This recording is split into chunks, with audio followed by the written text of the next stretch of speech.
Muito boa tarde a todos, bem-vindos, 18 horas, combinado, apesar de já ser hora de jantar ali na Roménia, onde está o nosso amigo David Caiado, ele aceitou estar aqui connosco, adiar um bocadinho o jantar. Ele está em Sibiu, acho que é assim que se diz, na Roménia, ficou por lá. David, Certo. bem-vindo, é um prazer ter-te aqui connosco na quarentena da bola e na tua quarentena também, não é? Também. Obrigado eu pelo convite e dar-te os parabéns pelo trabalho que estás a fazer. Começou aqui com uma brincadeira, vais ter um problema aqui por resolver, não é? É verdade, bem. Eu quando comecei isto no sábado era para me entreter e agora já é quase um trabalho aqui durante a quarentena. Há uma coisa que temos que esclarecer já de início, portanto, há uma camisola do David Caiado que vai ser entregue a um dos nossos ouvintes, participantes, espectadores. Nós tínhamos falado de como é que íamos fazer isto, entretanto decidimos, um bocadinho antes de entrarmos em direto, que o justo seria, além de colocar like aqui nesta publicação que está a assistir, vai ter que responder a uma pergunta. Qual foi o primeiro golo que o David marcou como profissional? Ou seja, ao serviço de quem e contra quem? Eu vou dar uma ajuda que é para não ser muito difícil. Ele estava emprestado pelo Sporting e marcou o seu primeiro golo como profissional. Ao serviço de quem e contra quem? A primeira pessoa a responder certo é isto. No final, nós vamos dizer quem foi e terá direito à camisola de David autografada da equipa em que ele está na Roménia, Hermannstad, é assim que se diz, não é? Para não dizer as neiras. Hermannstad. Hermannstad, pronto. Até um bocadinho parece alemão, mas Hermannstad, É assim é verdade. que é. Portanto, vou repetir, porque há mais gente a entrar. Tem que acertar qual foi o primeiro golo da carreira profissional do David. E ele estava emprestado pelo Sporting, marcou um golo por essa equipa a outra equipa. E é o primeiro da carreira dele. Quem acertar ganha a camisola. Portanto, vamos então agora dar início. Eu daqui a pouco vou relembrar como é que podem ganhar a camisola autografada do David. David, eu estive a ler, deste algumas entrevistas durante este período, é normal, algumas das coisas que tu foste dizendo. Tu estás com mais três portugueses aí na tua equipa. Chegaste a pensar em vir para Portugal, mas depois, à última hora, decidiste ficar em CBU. Porquê? Chegámos a pensar porque há cerca de 2 semanas atrás, ou seja, há 2 sextas-feiras, faz amanhã 2 semanas, decidimos parar os treinos e nessa fase realmente pensámos em ir para Portugal. A questão aqui era a seguinte, era que ao entrar em Portugal tínhamos de ter consciência de que teríamos que entrar em quarentena, iria ter contactos com os meus pais, a minha mulher ia ter contactos para ela e não seria positivo. Teríamos de estar 15 dias em casa, numa casa fechados.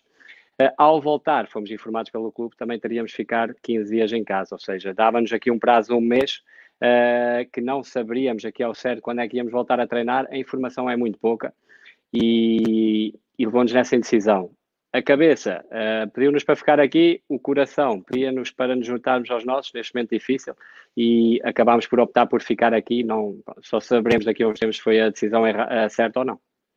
Muito bem, eu tenho estado aqui com o meu micro desligado enquanto estás a falar, porque eu tenho aqui uns vizinhos que estão a partir a casa toda, literalmente, aproveitaram a quarentena para fazer obras. Aliás, enquanto eu estiver a falar, vai-se perceber, estou no direito deles, mas estão aqui na nossa quarentena também, e por isso não se admirem que eu tenha o micro desligado durante uns períodos enquanto o David está a falar. David, eu dizia há pouco, tu estás com mais três portugueses, não é? Três ou quatro? Temos o Afonso Teira, temos o Yazal, o Emanuel Novo, o Cristiano Figueiredo e o Tiago Almeida, que pode-se Sim. considerar, porque é cabo-verdiano, E pode-se eles considerar. ficaram todos aí também? Decidiram todos ficar também? Decidiram todos ficar aqui. Decidiram todos ficar aqui. Tu, como dizias há pouco, da pouca informação que tens, há uma informação que podes partilhar. Até 14 de Abril é certo que não se passa absolutamente nada, não é? É certo, não se passa absolutamente nada. Há duas variantes aqui que a Liga Romena está a ponderar. Uma delas é voltar à competição a partir do 16 de maio. Isso implicaria que os treinos começariam no 16 de abril, ou seja, eles dão um prazo aqui, porque a paragem vai ser de um mês e uma semana, tem que haver uma pré-época, porque vai haver risco. Vai haver risco de lesão, vai ter que haver jogos de 3 em 3 dias, o que vai aumentar ainda mais a probabilidade de haver lesões. E então, nesse aspecto, eles põem para o 16 de maio, começar 16 de abril. A situação complicou-se bastante. Agora, nos últimos tempos aqui na Roménia, começa a haver cada vez mais casos. Estão a ser tomadas muitas medidas. Vai ser muito difícil começarmos a treinar no dia 16 de abril. Podemos ir para a segunda variante, que é começar o campeonato no dia 13 de junho E aí já se alargaria para meados de julho, finais de julho. E aí não teríamos férias e seria um bocado atípico, mas tal como está a situação, acho que é muito difícil hoje em dia alguém dar uma resposta sobre aquilo que vai acontecer. Ora bem, um abraço para o Mr. Ricardo Schell, que está na Eslováquia. Ele vai estar connosco na próxima quinta-feira, 2 de abril, também neste espaço. Um abraço para ele. O José Bruno, que nos acompanha desde a Ucrânia, também um abraço. A toda a gente que está a responder à pergunta para ganhar a camisola, dizer que tem que dizer em que clube ele estava e a quem marcou. Portanto, o Pedro Batista diz que foi pelo Estoril, mas falta dizer a quem. Há muitas respostas aqui, não posso dizer se são certas ou não. Portanto, vai ganhar o primeiro a responder qual foi o primeiro golo como sénior, em que equipa estava e a quem marcou. Portanto, está ao rubro, está a correr bem. David, há uma coisa que me salta à vista. Pelo menos na Roménia, aqui em Portugal, a indefinição é total. Há várias hipóteses, tem sido falado muita coisa, mas não foi dito nada de concreto aos clubes. Ainda ontem falámos longamente aqui sobre isso com os treinadores do Campeonato de Portugal. Você tem plano A e plano B. Plano A, 16 de maio, plano B, 13 de junho, sendo que até pode ser o plano C. Mas pelo menos os clubes isto sabem, não é? Sim, isso sabem. E sabem que ou a 16 de maio ou a 13 de junho, na pior das hipóteses, começaria a Liga. Veremos como é que vai. A hipótese C, tal como tu falaste, que eu acredito que vá mais por aí, é a que eu menos quero, sinceramente, é a que menos queremos. Terminou aqui, não é? Terminou aqui e este ano não vamos complicar, não vamos estar a hipotecar aquilo que pode ser também a próxima época e vamos acabar por aqui. Obviamente, uma decisão dessas vai sempre haver beneficiados, vai sempre haver lesados e então há aqui, nunca vai ser consensual, ou seja, vai ser uma decisão que vai ter que ser tomada. Bons, não há cenários perfeitos, não há cenários bons e o que eu acho é que tem que ser tomada uma decisão para haver aqui, para que os clubes possam começar a orientar aquilo que é a próxima época ou esta época e até para preparar, para o jogador também preparar, porque eu acho que o grande desafio, o nosso desafio, o meu enquanto profissional, é tentar manter o foco e a motivação para aquilo que pode vir a acontecer. A parte física, que é aquela que tentamos aqui, de certa forma, manter, que é muito difícil dentro de casa, mantê-la, mas vamos tentando manter e essas rotinas, mas é aquela parte mental e de foco, realmente, que o jogador que esteja focado para, quando voltar, haver o menor prejuízo possível. David, dizer que há muita gente que continua a responder, deixem-me só avisar que além da resposta tem que pôr o like na página, portanto pode até ser o primeiro a responder, se não tiverem posto o like na página e nesta partilha vai correr mal, portanto a gente vai arranjar aqui muitas formas de dar isto a quem merece. David, eu vi alguns vídeos teus de uma forma excelente, ainda hoje vi, nem qual Cristiano Ronaldo qualquer, estavas em grande forma, com o tanquinho, não é? Dizias isso há pouco. É monótono trabalhar em casa, já sabemos, mas se tivermos, digamos, o foco certo, como tu dizias, de que temos que estar preparados para o caso de correr bem, acaba por ajudar a ultrapassar essa monotonia. Sem dúvida. Aquilo que eu falo com colegas meus e colegas de profissão e pensando também para mim, aquilo que eu pensei, a primeira coisa que eu pensei foi quanto melhor profissional eu for nesta fase mais difícil, mais fácil vai ser depois reintegrar nos treinos e realmente acabar bem a época. Eu acho que se houver realmente jogos, e nós sabemos que no futebol aquela imagem última é que fica e que é importante também para o jogador e para ajudar o clube, quem for mais profissional agora e as equipas conseguirem manter o máximo de jogadores possível dentro daquilo que é o seu foco e a sua forma física, vão ser as equipas que vão sair mais beneficiadas desta situação complicada. David, há uma coisa que acho que não ficam dúvidas. Se for possível, se o futebol voltar, que é o que nós todos queremos, e quem joga e os treinadores querem é que as coisas se decidam dentro do campo, não de forma administrativa, muito menos por um problema de saúde, mas obviamente seria possível uma mini pré-época, nem que fosse uma semana, não é? Porque senão será muito brusco voltar imediatamente a jogar e provavelmente jogar domingo, quarta, não é? Eu vou-te falar daquilo que é a nossa situação, sim, ok? Aquilo que foi definido quando falamos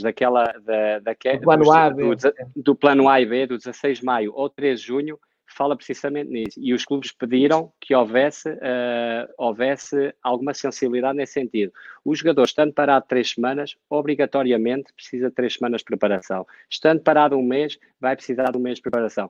Óbvio que podemos aqui tirar alguns dias para tentar encaixar no calendário. No entanto, aquilo que está claro é que nós, ainda por cima, que vimos de uma paragem de inverno, que aqui existe, tem que haver essa pré-época, porque vai haver muito maior risco de lesão. Eu falo por mim, eu tenho 32 anos, tenho colegas meus que têm 34, 35, é óbvio que nós aguentamos jogar um jogo. Mas depois se tivermos disputar, faltam disputar 12 jogos, e se tivermos disputar 12 jogos num espaço de um mês, óbvio que vai haver um risco maior de lesão, vai haver uma série de problemas que podem surgir que vão tirar um bocado aquilo que é a realidade da competição. Para além de que tem a outra parte também, que é aquilo que eu estava a falar, da parte motivacional, que é, se jogarmos e não tiver adeptos, que sentido fará aqui para haver aqui... ou seja, há uma série de... É muito complicado, não é? É muito complicado. Eu não gostaria de estar no lugar de quem vai tomar estas decisões agora, porque imagino que seja uma decisão muito difícil. A questão é tomá-la e, a partir daí, os clubes orientarem-se para aquilo que vai ser a próxima época, se houver jogos ou para esta época. Se não houver jogos, se houver jogos para esta época. Muito bem, ora, o Mister Tiago Moutinho, que também vai estar na quarentena da bola na próxima segunda-feira às 21 horas, ele que tem muitas histórias para contar com aquilo que está a passar no Ponferradina, em Espanha, que infelizmente está a passar um momento muito, muito delicado, Espanha e Itália, infelizmente. Ele está aqui a dizer que, além de grande jogador e grande homem, parece que és um grande cozinheiro, ou pelo menos descobriste isto agora na quarentena. Como é que nos podes contar? O Tiago está no clube que eu representei durante 3 anos. Exatamente. Okay? E para além de um excelente profissional, que está a fazer um excelente trabalho no Ponferradina, numa das melhores épocas sempre na segunda liga, temos partilhado aqui momentos e temos nos entretido. O Tiago neste momento está sozinho em Espanha, difícil, a passar este momento difícil, longe da família. Temos estado aqui bastante tempo juntos, ele liga-me, eu ligo para ele, manda-me uns vídeos também a cozinhar, eu também, e vamos nos mantendo aqui também ocupados e a rir e a ser positivos neste momento mais complicado. A cozinhar, mas o quê? Ora, conta lá, o que é que tens andado a fazer? Que é para a gente saber se é verdade isto de ser um chefe caiado, não é? Não, aquilo que acontece é que a minha mulher cozinha e eu faço os vídeos é isso que acontece. O Tiago não tem hipótese, que ele está sozinho em casa. Está sozinho, então eu sei que é ela a cozinhar. Aqui deste caso, ele pensa que sou eu a cozinhar, no entanto, a minha mulher cozinha e eu depois tiro a foto ou faço o vídeo. É assim. O Tiago, eu depois pergunto-lhe na segunda-feira, mas pode sempre arranjar uma Bimbi e resolve o problema. O Mr. Gouveia, quando esteve aqui em direto connosco da Arábia Saudita, esteve a dizer que a Bimbi faz milagres, portanto eu acredito nele. De que outra forma tens tentado entreter-te nesta altura, além da família, obviamente, cozinhar, estás a treinar?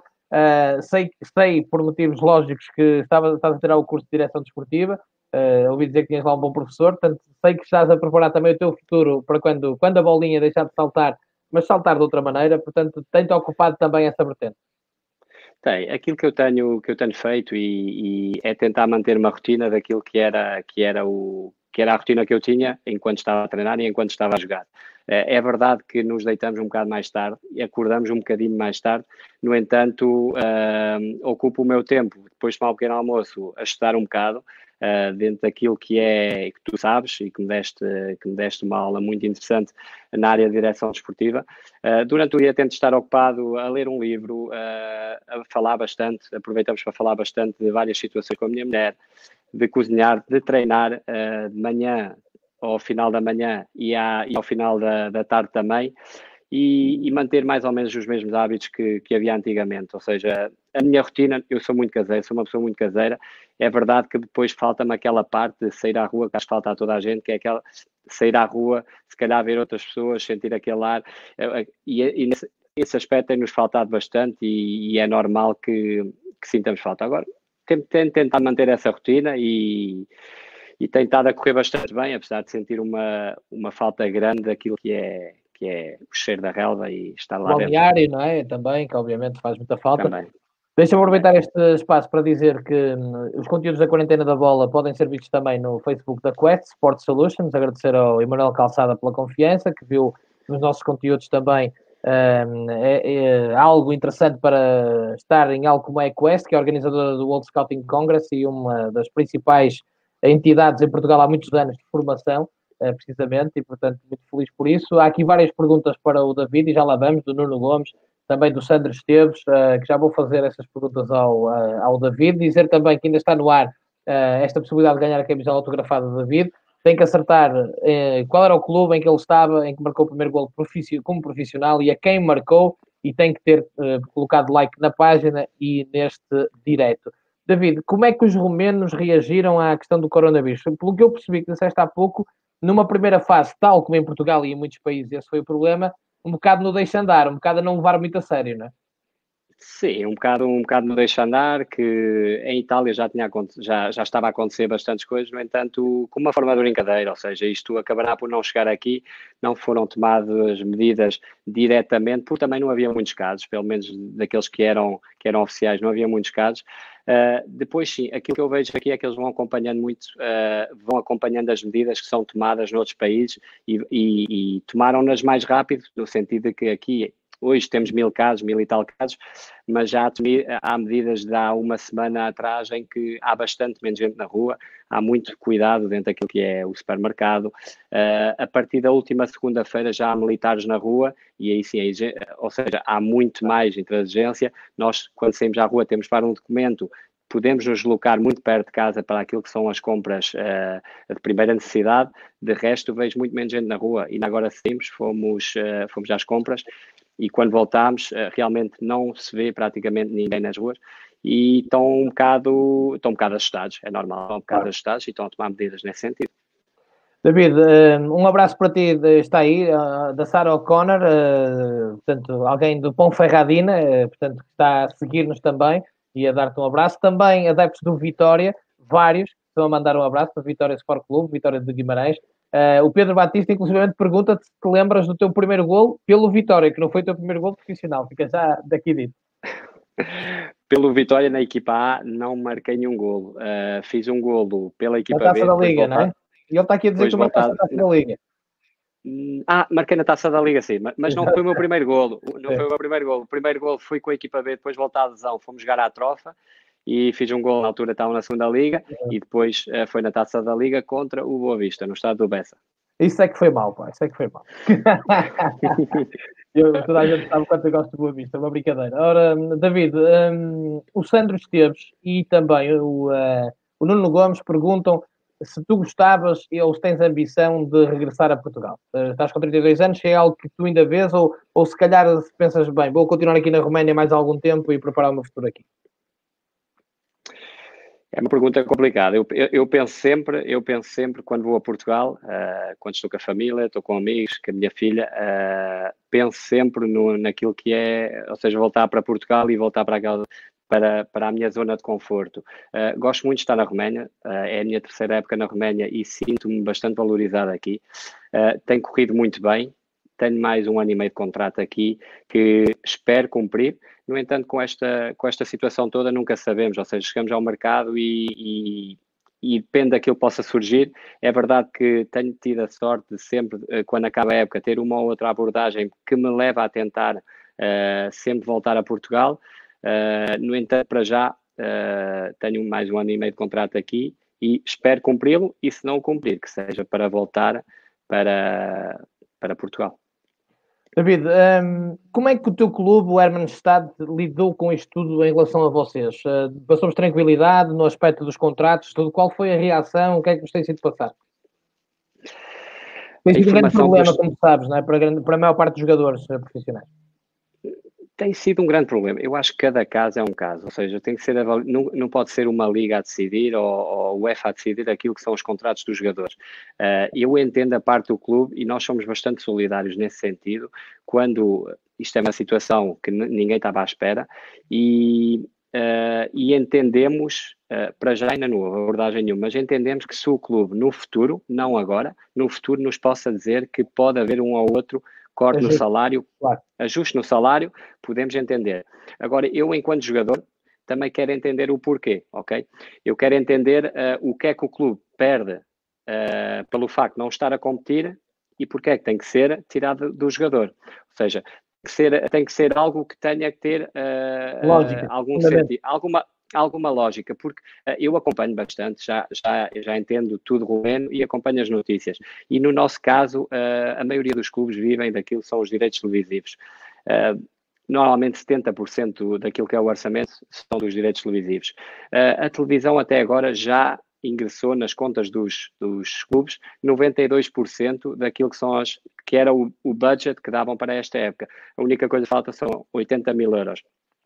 E aquilo que eu quero perceber é que, em caso do clube tirar, realmente se é por aí, ou seja, se também, ainda não nos disseram nada, mas eu também não quero que os clubes aproveitem desta situação para, ou seja, para justificar aqui uma redução de salário ou não. Entendo-a, não entendo agora, 2 semanas depois de acontecer isto, não entendo agora, porque seriam aproveitar da situação que já está a acontecer aqui na Roménia, já há contratos suspensos na Roménia, temos clubes, ontem a informação de 2 clubes que suspenderam os contratos dos jogadores porque dizem que não têm dinheiro. Então tem que haver uma justificação, não tem dinheiro porquê? Se a Não televisão podem já ser vos... só os jogadores a pagar a fatura, não é? Acho que se pode dizer isto assim, não é?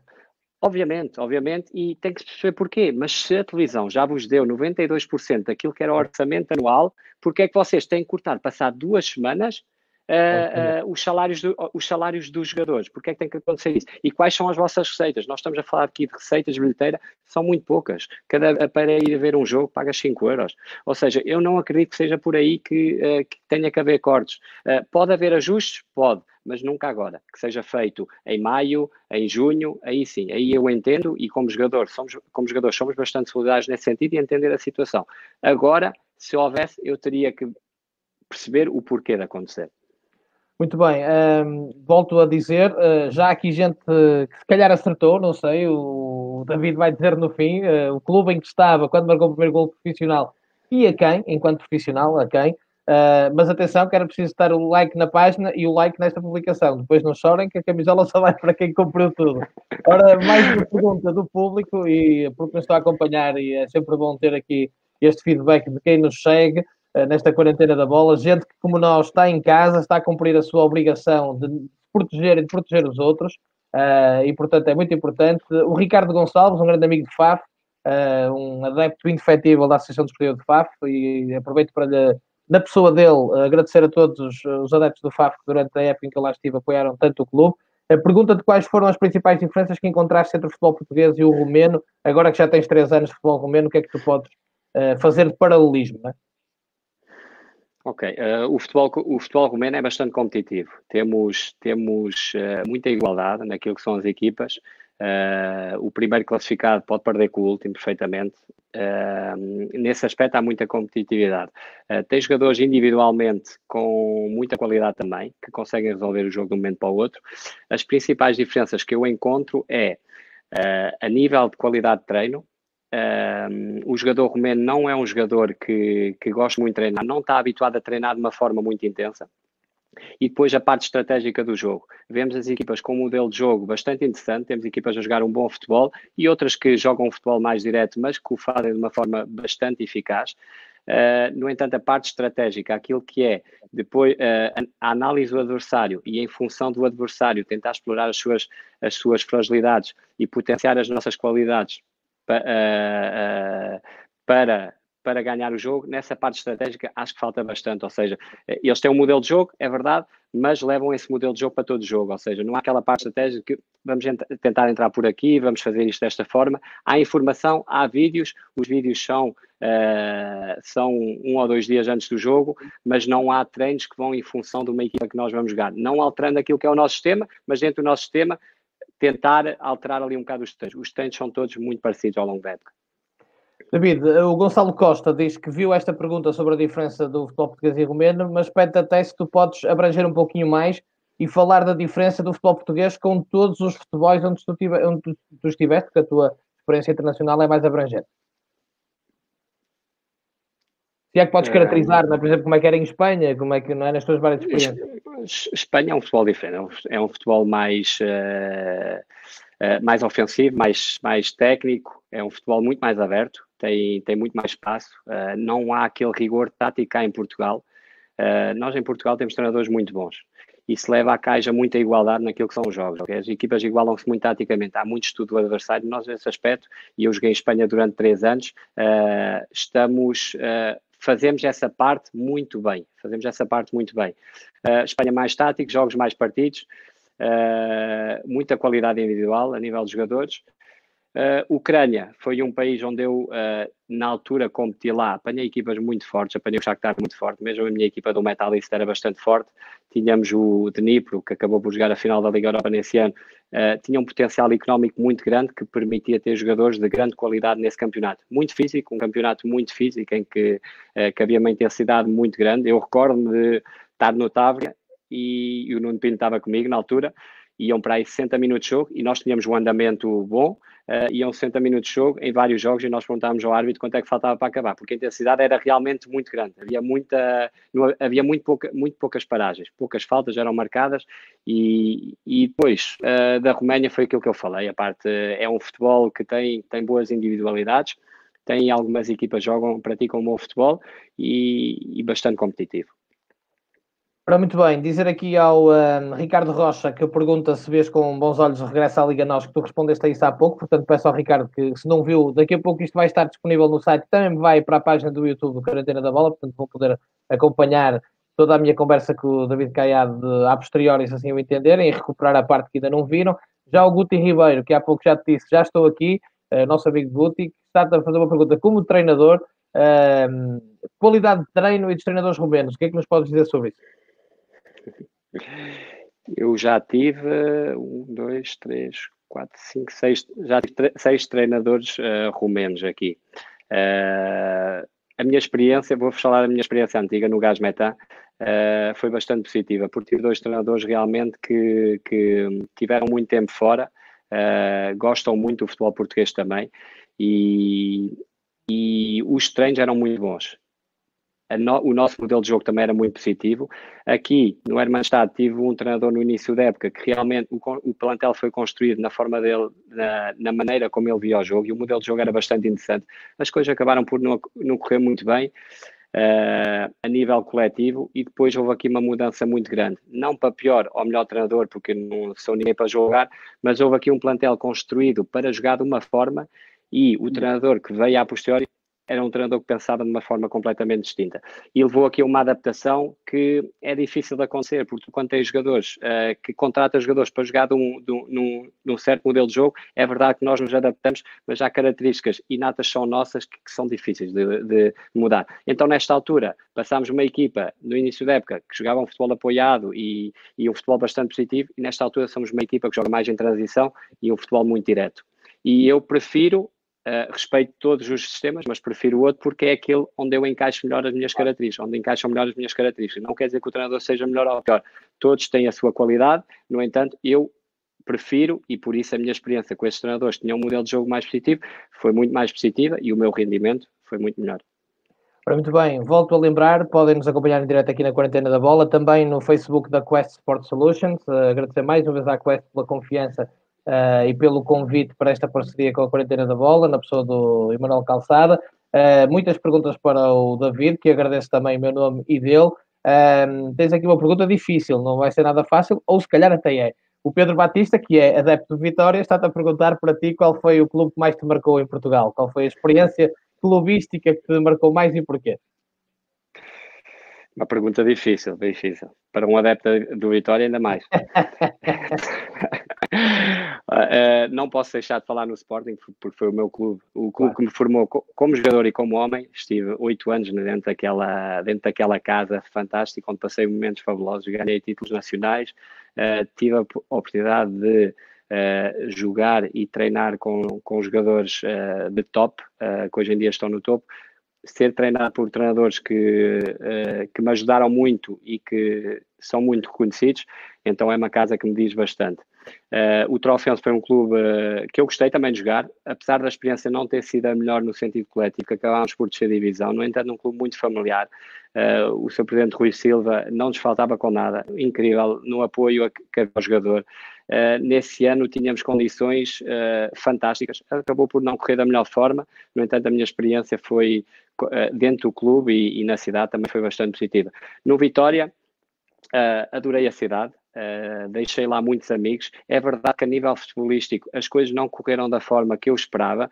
A resposta que eu tive depois de estar tantos anos fora não foi a melhor, não foi a mais esperada, porque a expectativa também é alta em relação a mim, eu sei disso, e na altura fui contratado pelo Mr. Rui Vitória, que fez uma aposta grande em mim, também foi uma aposta grande da parte do clube, e é um clube muito exigente, tem coisas fantásticas. A nível de adeptos são fantásticos, é um clube enorme em Portugal.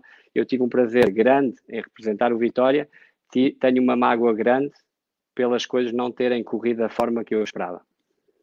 Muito bem, o Nuno Filipe Santos, o Nuno Filipe Gomes, peço desculpa, está-te a perguntar se podes dizer qual foi o treinador que tirou mais rendimento de ti. Não que te marcou mais, mas aquele que tu achas que, dentro das tuas características, conseguiu tirar mais rendimento de ti, ou se calhar foi na melhor altura, não é? Porque ainda agora deste o exemplo que o Rui Vitória apostou muito em ti e as coisas não saíram e não foi, se calhar, por culpa do treinador, não é? Apostou no sentido da expectativa Exatamente. deu uma oportunidade, e no sentido da expectativa, quando eu cheguei lá, e é verdade que a direção tinha uma expectativa grande em mim, e as coisas não correram da melhor forma. A nível de treinadores, seria injusto estar a falar num só, porque a minha experiência com vários treinadores foi positiva. Tive a sorte de ter até hoje, coletivamente, equipas muito boas, e isso acaba por marcar de forma positiva também. Não posso deixar de falar no Mister Paulo Bento, porque foi o que me conseguiu tirar um rendimento muito grande de mim nos Júniors, tal como o Mr. Luís Martins, que depois me permitiu também estrear pela equipa principal do Sporting, que na altura não era tão fácil, digamos assim, como agora. Havia muito menos hipóteses para o jogador das camadas jovens, não que não houvesse qualidade, mas havia uma aposta grande naquilo que era o jogador estrangeiro também, havia muito dinheiro na altura também, e eu apanhei aquela fase antes da crise do Sporting, e foram dois treinadores que marcaram bastante. Depois tive na Bulgária o Iliev, que me marcou bastante também. Tive um ano muito positivo com ele, porque ele jogou no Benfica também. Uma pessoa que falava português. Foi no momento em que chega à Bulgária, então me apoia bastante e conseguiu tirar um rendimento muito bom. Na Ponferradina também, segunda liga, também tive um treinador muito bom, que hoje é o diretor-geral do Real Madrid. Também tive um rendimento positivo nesse ano, apesar de coletivamente depois as coisas também não terem corrido da melhor forma. E aqui no Gás Metan tive dois treinadores muito bons também. Um é o Edi Jordanesco, outro é o Mihai Teja. O Edi Jordanesco é um treinador que me marcou bastante, conseguiu tirar um rendimento muito bom de mim a nível como pessoa também. Foi uma pessoa que me marcou bastante e é um treinador que tenho a certeza que vai chegar a um patamar muito alto no futuro. Ora, muito bem, o Ricardo Rocha está aqui a pedir desculpa por ter repetido uma pergunta já feita antes, não há nada que pedir desculpa, Ricardo, obrigado pela pergunta. Era apenas para o David não repetir a resposta, mas a fazer as perguntas que entenderem. E ele disponibilizou-se para estar aqui connosco, já lhe agradeci. Aliás, estamos a ajudar na quarentena dele, para ele não estar a cozinhar a esta hora, não era o que ele estava a fazer. O Romário de Castro está-te a perguntar, David, ficou algum país campeonato por experimentar? Alguma coisa que tu gostavas mesmo de ter jogado e que não foi possível, porque não aconteceu? É uma boa pergunta, obrigado, Romário, pela pergunta. É inevitável, ou seja, pensamos sempre nas melhores ligas. A Liga Inglesa é uma liga que eu gostaria de ter experimentado. Eu adoro ver os jogos da Liga dos Campeões e Liga Inglesa, e se olharmos a um sonho, se calhar o Liverpool seria aquela equipa que neste momento e já de alguns anos para cá me chamasse mais a atenção e que eu gostaria de representar. Aliás, muitas vezes que os vejo e troco opiniões aqui com a minha mulher, era daqueles jogos que eu pagaria para estar ali. E a nível de campeonatos, todos os campeonatos que eu representei até hoje, já foram alguns, todos tiveram as suas coisas positivas. Eu acho que quando nós saímos do nosso país, saímos da nossa zona de conforto, e eu, na primeira experiência que eu tive na Polónia, não o fiz durante os primeiros 3 meses, pensava que eles, se calhar, teriam que se adaptar àquilo que era a minha forma, e em Portugal fazíamos isto dessa forma. Deixem-me disso. Eu acho que o jogador que vai para fora tem que se adaptar àquilo que é o contexto daqui. E adaptando-se ao contexto, és bem recebido, és bem tratado em todo lado. Eu aqui sou bem tratado em todo lado, sou respeitado, porque também respeito aquilo que é a cultura deles, que é a forma deles fazer as coisas. E seria injusto eu ir para qualquer país e dizer não, mas em Portugal é que era bom, em Portugal, porque também era normal que eles também me dissessem, olha, então o melhor é isto para o teu país, Para porque casa. não vale a pena Claro. estás aqui. Da mesma forma que nós em Portugal temos uma forma de receber os estrangeiros que não é o mesmo cá fora. Nós aqui temos uma luta diferente. Temos uma luta diferente para ganhar o respeito dos jogadores e das pessoas dentro do balneário. Há sempre aquela desconfiança, tu ganhas o teu respeito dentro do campo. Em Portugal recebemos bem toda a gente, e eu acho que isso é uma virtude que nós temos.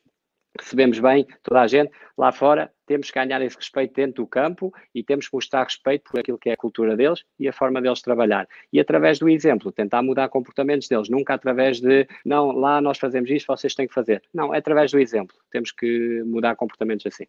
E até acaba por ser bastante positivo, sem dúvida que assim seja, porque temos que provar aquilo que valemos, é sempre interessante. Ora bem, O Pedro Batista, do Vitória, volta a fazer-te uma pergunta. Obrigado, Pedro, pelas perguntas. Um abraço para todos os adeptos do Vitória que nos chegam. Qual é, na tua opinião, ou se tens acompanhado o Campeonato Português, as equipas em Portugal que praticam o melhor futebol? Até à interrupção, não é? Como é lógico. Até a interrupção. O Vitória não é para puxar o saco. O Vitória o do Ivieira é uma delas. Já não é de agora, é do Moreirense também. Do Marítimo tem feito trabalhos muito bons. São equipas que eu gosto muito de ver jogar. O próprio Rio Ave joga um futebol bastante positivo, que eu gosto muito. São as duas equipas que eu gosto de ver jogar. O Famalicão também é uma equipa que tem positiva, né? Muito positiva, gosto muito do projeto Famalicão. Aliás, acho que houve um fim de semana com um Benfica Sporting e houve um Famalicão Vitória de Guimarães TC. O jogo do Famalicão Vitória de Guimarães acabou por não ser por causa da expulsão e acabou por... Mas esse foi o jogo grande da jornada para mim. Esse era o jogo grande da jornada para mim. Para mim foi uma desilusão quando aquilo começou a descambar e o Vitória acabou por... Só para a Vitória começou a chegar, porque era realmente aquele jogo que eu disse, este fim de semana vou ver este jogo, porque é aquele jogo positivo, com individualidades muito boas, com dois projetos, duas propostas de jogo muito boas e são esses jogos que eu gosto de ver. Sem dúvida. E realmente este ano em Portugal, o Vitória, falaste muito bem do Rio Ave, eu também acrescentaria aqui o Santa Clara, as Patos, quando o João Henrique consegue pôr a equipa, também joga muito bom futebol. Há boas propostas de jogo este ano em Portugal, realmente. O Paulo Oliveira pergunta-te se tu te lembras qual era o adepto do Estoril que estava lá todos os dias a ver os treinos, chovesse ou não chovesse. Está aí o meu documentário. Era ele, claro, ele próprio. Sempre lá, incrível, é verdade, sempre lá e sempre a apoiar e isso é verdade. E o Estoril não é um clube com muitos adeptos, os que têm são muito fiéis.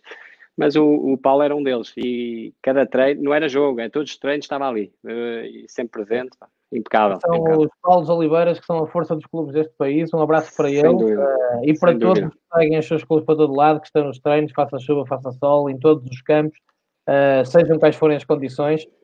O Ruben Ribeiro tem aqui uma pergunta engraçada que eu vi no teu Facebook e ele agora repetiu-a, se tu te lembras do teu primeiro e único golo pelo Quinhendros.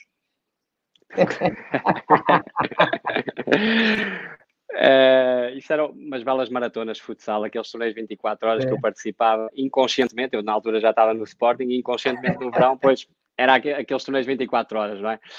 Chamavam-te para jogar futebol e tu lá ias, não é? E eu ia, mas depois tive que deixar de fazê-lo porque houve uma vez, eu era júnior primeiro ano e o Paulo Bento tinha sido contratado como nosso treinador e eu, como estava habituado a jogar futsal durante o verão todo, a bola vinha e eu pegava na bola com a sola do pé e começava, e o Paulo Bento chamou-me, o primeiro treino chamou-me e eu disse, olha, o ano passado tu não estavas a jogar assim, não é assim que tu dominavas a bola, assim não é para dominar a bola.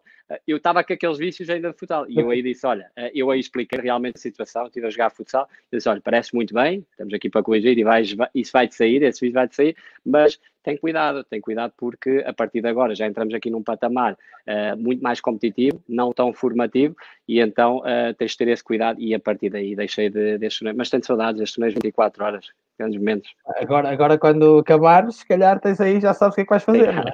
Tem calma, já quero acabar com a minha carreira, tem calma. Além da parte de ser um diretor desportivo de sucesso, podes fazer os torneios de futsal.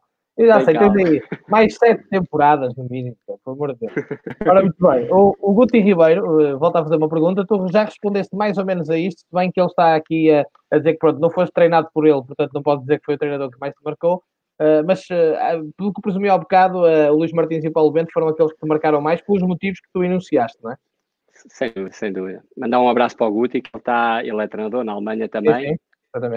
Também num país que está numa situação difícil. Numa situação complicada e já respondi mais ou menos essa questão. Eu acabo por me identificar bastante com aquilo que também são os treinadores que vão de acordo com as minhas características, ok? Exatamente. Isso volto a repetir, não quer dizer que os outros sejam piores ou melhores, eu simplesmente ficas mais feliz, um jogador feliz fico mais feliz e mais motivado com aquilo que é um treinador que tenha um modelo de jogo que vá de acordo com as minhas características. Muito bem, tens aqui também um abraço e ânimo de Espanha, novamente. O Ricardo Gonçalves, entretanto, também te pergunta se a nível de lesões tiveste alguma grave que te impedisse de jogar durante um largo tempo e como é que lidaste com isso, não é?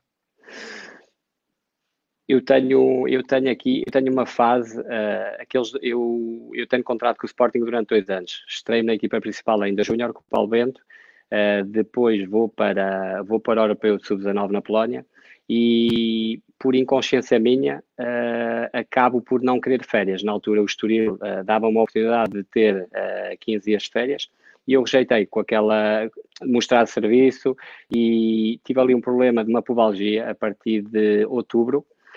Mas em outubro sou informado do Sporting, tenho a possibilidade de voltar à equipa principal. O que acontece? Eles chamam para a academia e eu começo a recuperar lá durante 2 meses, 1 mês e meio, fico na academia a recuperar para poder estar bem para aquilo que é a pré-época da equipa principal e ser reintegrado na equipa principal. Não consigo recuperar da pubalgia, só em fevereiro é que consigo recuperar e muito, muito devagar. Acabo bem a época. Na época seguinte, o primeiro jogo, sou emprestado de novo ao Estoril. O primeiro jogo faço um jogo com o Estoril em Barcelos. No treino a seguir, faço uma ruptura de ligamentos com fratura do pé, que me impediu de estar o ano todo, ou seja, tive sem competir. É verdade, faço a recuperação na Academia do Sporting também, nesse aspecto foram impecáveis e a recuperação correu muito bem. No entanto, quando tu apanhas aqui uma fase dos teus 19 até aos teus 21 anos, em que tens 2 lesões que te impedem de ter jogos e ter continuidade. Pensaste que acabar ali, David? Passou-te pela cabeça, não? O meu primeiro medo, eu vou-te ser sincero, o meu primeiro medo, a imagem que eu tenho dessa lesão, eu não costumo fazer carrinhos, e depois vou-te contar outra história, eu não costumo fazer carrinhos. E há uma vez que o campo estava seco, isto foi em agosto, e no estádio do Estoril eu vou fazer um carrinho e o pé fica-me preso no chão, e fica virado ao contrário. A lesão que o André Gomes teve, exatamente a mesma. E a imagem que eu tenho é o Marco Silva abraçado a mim, praticamente a chorar, e eu não tinha noção daquilo que tinha acontecido. Quando vejo o meu pé, fiquei com medo de não jogar. Eu, na altura, fui operado pelo Dr. Pereira de Castro, do Sporting, e foi o meu medo, ou seja, eu estava com o pé assim, vou para o hospital, eu no hospital deixo de sentir o pé por completo, deixo de sentir o pé, e o doutor aí informa-me do Estoril, disse, olha, o Dr. Carlos Martins, que agora está na seleção, diz-me, David, vou ter que fazer uma maldade aqui, vais ter que aguentar, mas eu vou ter que meter o pé no sítio, ok? E ele mete-me o pé no sítio. E aí criou aí algum medo em mim.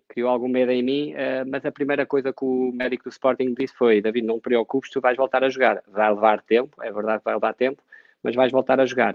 E a recuperação correu bastante bem. O Sporting nesse aspecto foi impecável e acabei por fazer uma recuperação muito positiva, que acabou por impedir ali o que era o meu progresso. Não foi por isso que deixei de chegar ou não chegar, mas é verdade que nessa fase Não ajudou. havia uma expectativa muito grande em relação a mim. Tinha dentro do Sporting muita gente que acreditava em mim e não ajudou nesse aspecto, não.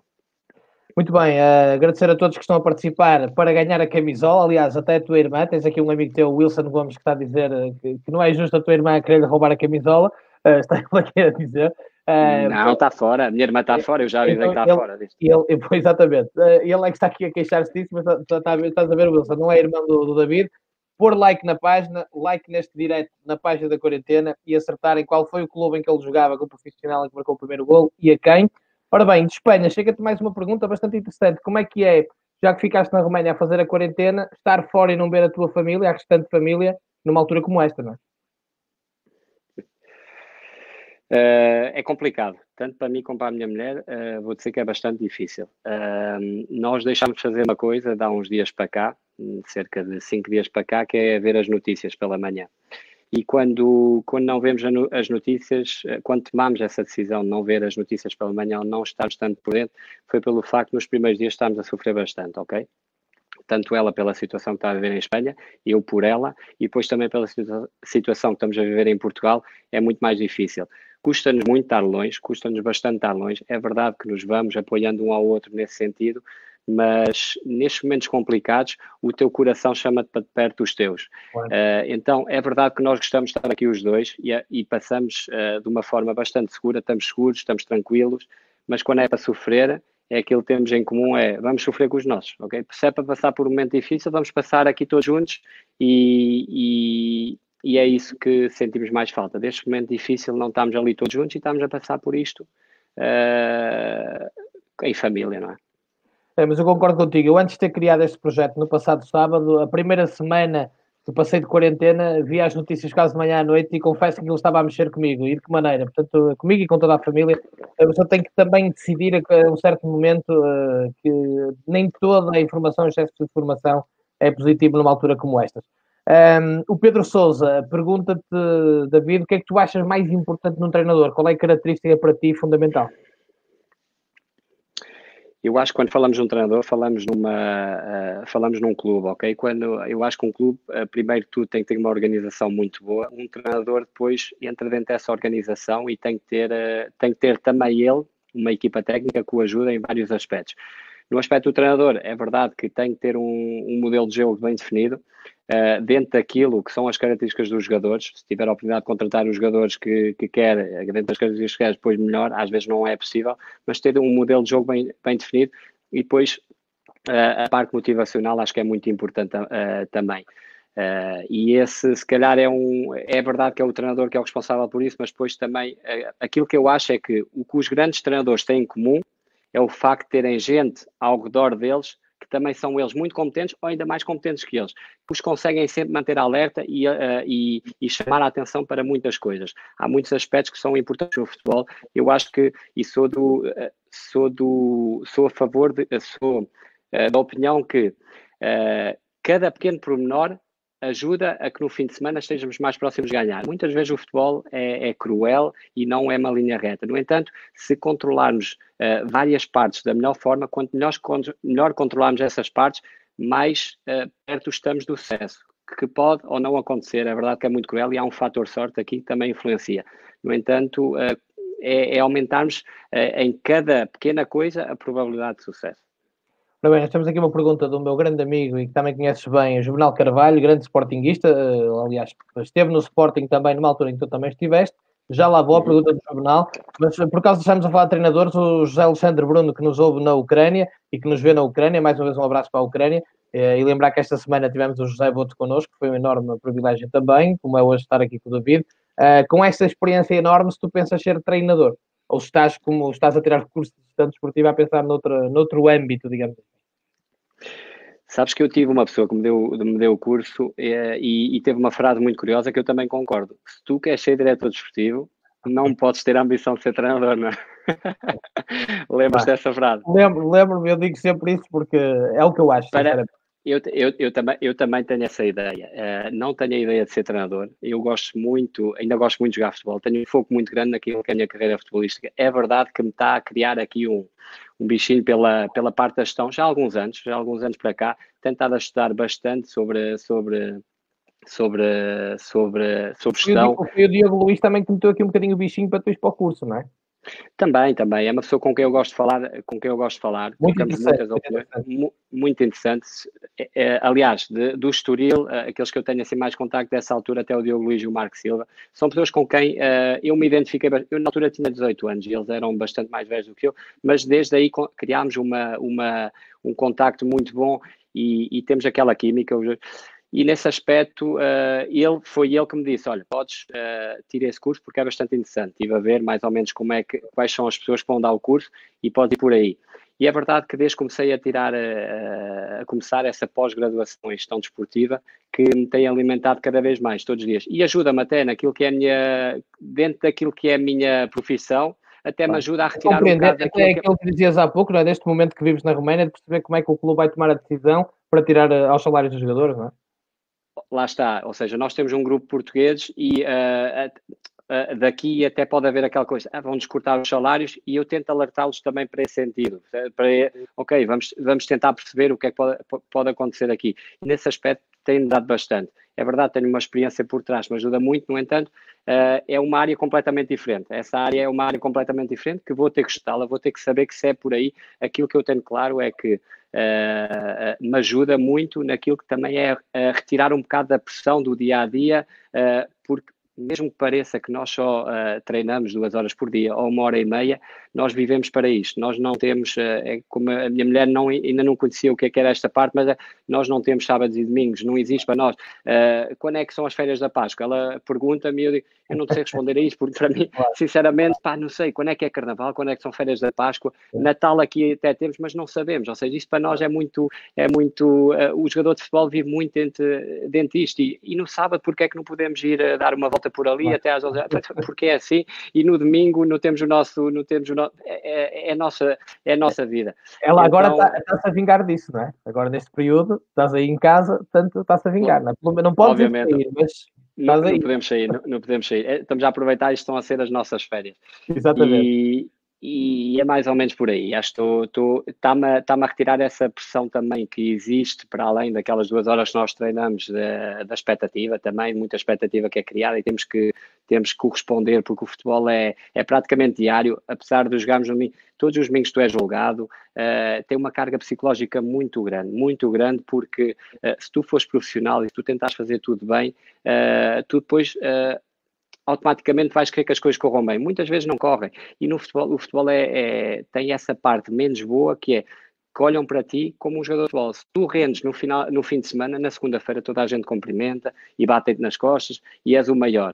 Se tu, as coisas não correram bem, não jogaste, passam por ti, não te cumprimentam, e tu tens de saber lidar com essas duas coisas da melhor forma. É o que eu digo à minha mulher. Eu cheguei a uma etapa da minha vida de experiência em que me permite, hoje em dia, fazer um golo e ser o melhor em campo e chegar e estar contente. Estou com a minha mulher, partilho com a minha família, com os meus amigos próximos, mas ok, é isto, ok, vou desfrutar deste momento, mas é isto, porque já sei que depois vai vir outra vez, tens de provar outra vez.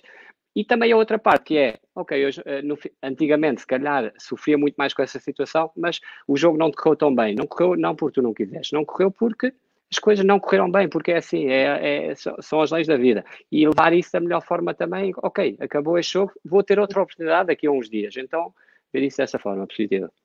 Muito bem, e até porque os adeptos todos, se não foram profissionais de futebol, e os que foram profissionais de futebol e agora são adeptos, acham que foram sempre melhores que estão lá dentro, e os que não foram profissionais de futebol sonharam alguma vez na vida ser profissionais de futebol. Portanto, isso tem muito que ver com muito que acontece. Sem dúvida. Ora bem, o mestre Juvenal, um grande abraço, Juvenal. O Juvenal vai estar connosco aqui na quarentena também em breve, um grande sportinguista, um grande homem do desporto, tem que se dizer. Pergunta, tendo em conta o teu trajeto de formação sido feito no Sporting, já disseste o quanto te marcou, que recordações do clube e de pessoas como o Manuel Ferrão, o Mário Lino ou até o Aurélio Pereira? Vou começar pelo Aurélio Pereira, ok? Porque foi a pessoa que me contratou para o Sporting, foi ele o principal responsável pela minha ida para o Sporting, um grande homem, com grande conhecimento, e que quando eu cheguei ao Sporting, ele não meteu assim uma pressão muito grande. Eu vou-te contar aqui uma história que ele não meteu uma pressão grande no sentido irónico, ok? Ele convidou-me para ir à casa dele. O senhor Aurélio convidou-me para ir à casa dele e estamos a jantar. E no meio do jantar estava eu, o Sr. Aurélio, a esposa do Sr. Aurélio e a filha, e o Sr. Aurélio vira-se para mim e disse, David, tu tens noção, até hoje convidei 3 pessoas para vir cá à casa, tu tens noção de quem é que esteve nessa cadeira? E eu tinha acabado de chegar a Lisboa, foi passado uns meses chegar a Lisboa, ele disse, teve o Simão Sabrosa, o Luís Figo e o Cristiano Ronaldo. E isso marcou-me. Depois deve ter convidado muito mais pessoas para ir lá, mas isso marcou-me. E foi uma pessoa que sempre apostou muito em mim. Mantenho contacto com ele, vamos falando bastantes vezes. É uma pessoa que eu gosto muito. O Sr. Manuel Ferrão foi nosso diretor durante muito tempo. Uma pessoa, não sei se conheces, mas foi uma pessoa que nos marcou bastante. E eu acho que... muito bem dele sempre. A todos os sportingistas, impecável. Esse senhor sempre positivo, e nós no Sporting tínhamos umas marmeladas que eles davam a meio do jogo. Aquelas marmeladas antigamente punham para comer. Na bolacha, e a marmelada e a bolacha, mas na altura havia aqueles pacotinhos de marmelada e ele não podia comer muito açúcar. O que é que acontecia? Nós chegámos ao balneário ao intervalo e não havia quase marmeladas. que era o pessoal, Focão, já vieste roubar aqui as marmeladas, pá, e ele a tirar dos bolsos, pronto, está aqui. Tá. E o seu Mário Lino igual, bem, o seu Mário Lino igual, uma joia de pessoa fantástica, uma lenda do Sporting. Eu passei ali 8 anos da minha vida fantásticos e tenho pena. Jogador e homem, não é? Como? Não percebi bem. Jogador e homem. Sem dúvida, sem dúvida. Eu tive ali uma etapa da minha formação bastante complicada, no sentido rebelde, bastante rebelde, até que também o Mister Paulo Bento me chamou a atenção, e nesse aspecto foi muito importante, que pronto, não gostava da escola, não gostava de ir à escola e não era um exemplo nesse sentido, e ele a primeira vez, e ficou-me bastante marcado, eu estava a jogar, eu era júnior primeiro ano e estava a jogar na equipa de júnior segundo ano, que na altura era bastante difícil, tínhamos uma equipa muito forte, e levávamos 2 meses de competição, 2 meses de aulas, e eu já tinha faltado a uma série de aulas, ia à escola, mas faltava às aulas, e ele no balneário à frente de toda a gente chamou-me a atenção e disse-me: David, se tu não quiseres ir à escola, tu tens de ser o homem o suficiente, da mesma forma que ele o fez. Ele na altura contava a sua experiência, que foi dos pais dele com 17 anos, e disse: olha, eu não me apetece estudar mais. E os pais disseram: ok, então vais ter que, optas por trabalhar, optas por jogar futebol. E ele optou por jogar futebol e as coisas correram bem. E ele deu-me esse exemplo à frente de toda a gente e disse: tens de ser o suficiente homem para dizer que já não te apetece ir à escola. E pronto, esquecemos esta parte, mas enquanto estiveres na escola tu tens que ir. E este fim de semana ias ser tu e mais 10, vais ser tu e mais 17, vais para o banco. E deu-me esse exemplo. Eu lembro que nesse dia estava a correr à volta, e disse: e hoje não vais treinar. E eu nesse dia estava a correr à volta do campo e estava a chorar. E lembro de que estava Miguel Veloso, Yannick, Nanis, e isso marcou-me bastante. Mudou ali aquilo que era a minha forma de pensar. Ou seja, ele foi uma pessoa que me influenciou bem. Ele e o Mr. Lionel Pontes, também é uma pessoa que eu gosto muito e mantenho contacto até hoje, foram pessoas bastante importantes naquilo que foi aquele clique que eu dei, até que ele me disse: olha, a partir daqui, ou ficas ou vais. Se quiseres ficar, eu vou apostar em ti. Se não quiseres, podes sair. E acabei por dar aquele clique e foi positivo para mim. Aí está, as tais lições do futebol, que são lições de vida e que nunca se esquecem, e por isso é que ainda hoje te recordas delas e de pessoas como estas que são absolutamente fundamentais. Baixa aqui. Está tudo bem, estamos a ver. Estás-me a ouvir, não? Estou. Consegues ouvir-me também? Eu não te estou a ouvir. Não? Espera. Estou com alguma... Aqui está. Olha, muito bem, vamos ver se o David recupera aqui a ligação. Consegues ouvir agora? Não estou a ouvir, espera aí. Não. Aqui está tudo bem. Alguns problemas aqui. Estás? Eu não estou a ouvir. Não? Vamos ver, se calhar, a voltar a entrar, enquanto nós estamos aqui, exatamente. O David já volta, estamos aqui a responder à questão do nosso amigo Juvenal Carvalho. Ele está em direto da Roménia, em Sibiu. Ele já vai voltar a qualquer instante. Nós vamos lançar aqui o resto das questões que nos foram sendo aqui avançadas. O David já cá está. Está tudo bem? Está tudo bem, está tudo bem. Muito bem. Isto foi pausa técnica, faz parte. Também é preciso. Ora bem, vamos então ao resto das perguntas no tempo que nos resta. O Ivo Roque, que é treinador, partilha comigo o facto de ambos termos estado no Zimbro, na Moldávia. Ele esteve antes de mim, mas teve este problema exatamente como eu, que lobos a falharem com o que prometeram. Ao mesmo tempo, ele pergunta se passaste por isto e qual foi a tua pior experiência, se é que podes contar. Clubes que falharam. Ou a tua escolher um. Ou a tua pior experiência. Não, sim, deixa-me escolher um. Porque, a minha pior experiência, creio que foi no Tavria, Simferopol.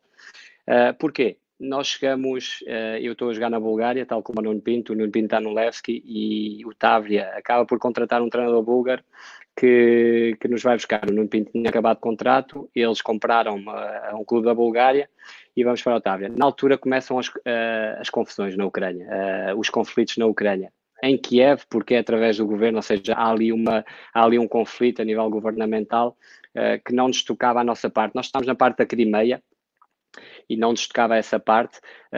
Estávamos um bocado assustados. No entanto, jogámos com o Dinamo de Kiev, falámos com o Miguel Veloso e com o Antunes na altura, e eles até bastante tranquilos nesse aspecto, até que a situação se começou a complicar. Eles aproveitaram, os russos aproveitaram o facto de haver conflito em Kiev para tomar conta daquela parte da Crimeia. Foi uma coisa impressionante no sentido de que nós fomos nos deitar numa noite e estávamos na Ucrânia, e no dia a seguir eles fizeram uma votação qualquer que eles inventaram lá, os russos, e tornaram aquilo Rússia, ou seja, aquilo a partir daquele momento foi Rússia e saímos à rua e aquilo era bandeiras russas por todo lado e podia-se pagar só na moeda russa, foi uma experiência bastante difícil, até que estávamos a treinar e começaram conflitos dentro da cidade.